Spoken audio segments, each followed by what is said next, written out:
slip the crank handle into the control bushing. You can now move the pile up and down. The pile can be transported faster or slower by engaging or disengaging the control bushing. Place a sheet of paper in the middle of the delivery. The rear sheet stop is moved to the rear edge of the paper using the crank handle, which is positioned on the pin. To set the lateral sheet stops, inch the machine forward until the stops reach the inner terminal position. By loosening the rotary knobs, you can now move the sheet stops up against the edges of the paper. Retighten the knobs. The sheet joggers can be switched on and off at will.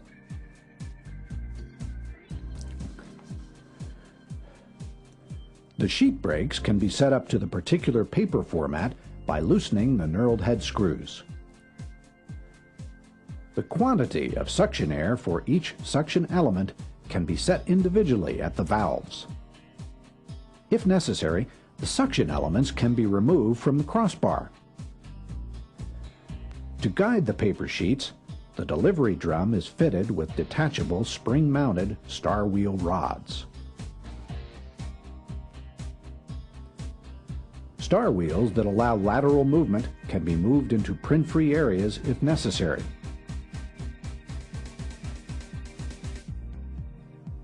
The powder width is set to the sheet format using rotary bushes.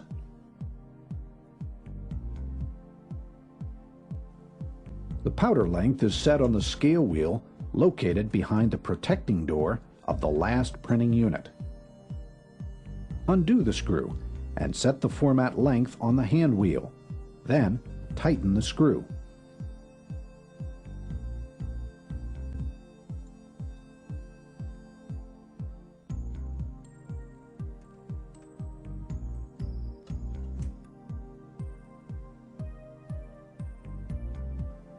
The quantity of powder depends on the printing stock and the volume of ink used, and can be set freely using the adjusting lever. Press the test button to check the quantity of powder.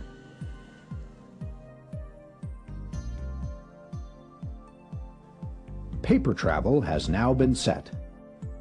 Switch on the electronic double sheet detector and start the machine by pressing the operation button.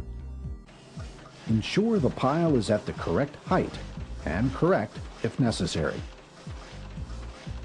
Check again that the setting for the sheet separation blowers is correct. Start paper travel and ensure that sheets are fed in properly.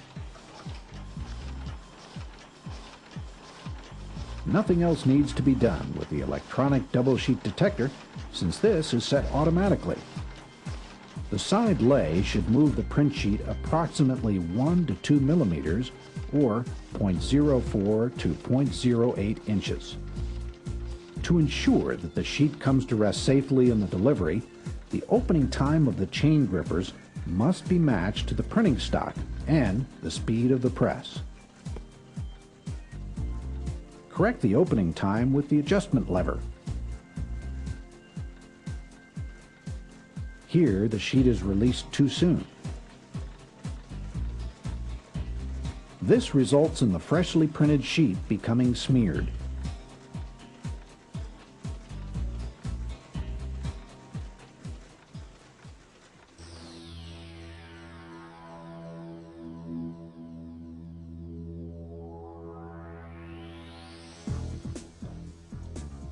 The Printmaster GTO52 allows you to process metal plates and polyester films with thicknesses ranging from 0.12 to 0.20 millimeter or from 0.005 to 0.008 inches.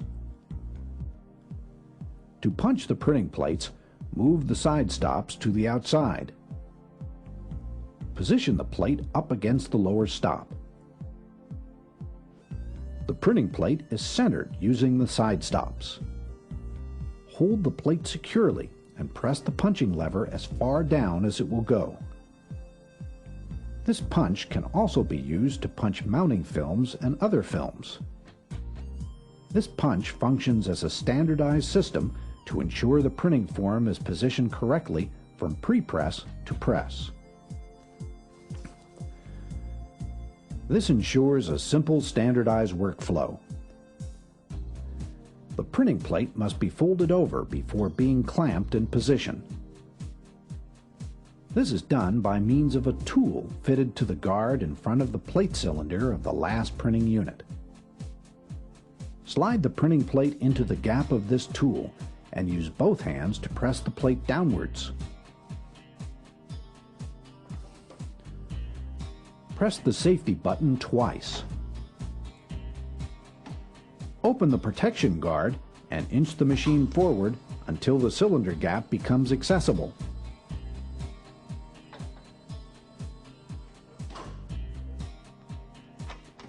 Remove the gap cover. Open the rear clamping bar using the pin wrench and take out the end of the plate. Hold the rear end of the plate secure and, pressing the button for backwards function, reverse the machine until the front edge of the plate is accessible. Now, open the front clamping bar and remove the printed plate. Loosen the clamping screws on the front clamping bar until these are no longer in contact.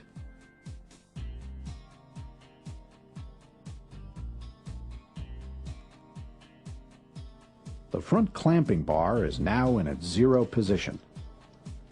Completely undo the knurled head screws and position the latch vertically in order to relieve the load on the rear clamping bar.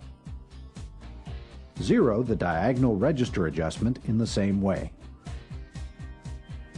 Select the Impression On button for insertion of the clamping plate and turn the machine approximately 1 revolution so that the plate can be clamped under pressure. Guide the new plate into the front clamping bar and clamp it securely.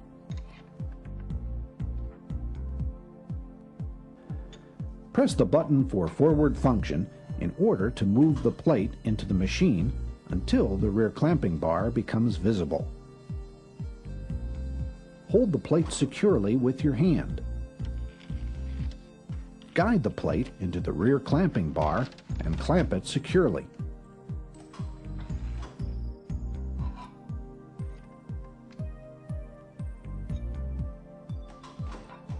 Apply the lock. Tighten the knurled head screws securely by hand.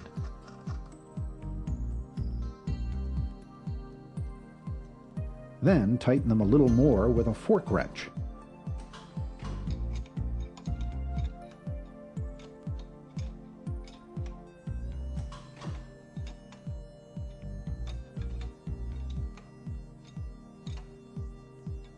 You should also tighten the clamping screws slightly at the start of printing. The machine can be disengaged from pressure by pressing the button for inserting the clamping plate.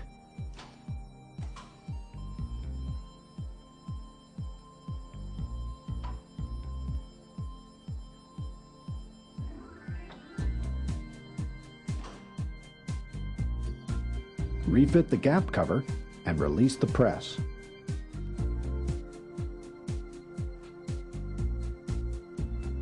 The pressure between the blanket and the impression cylinders must be adjusted to the thickness of the printing stock.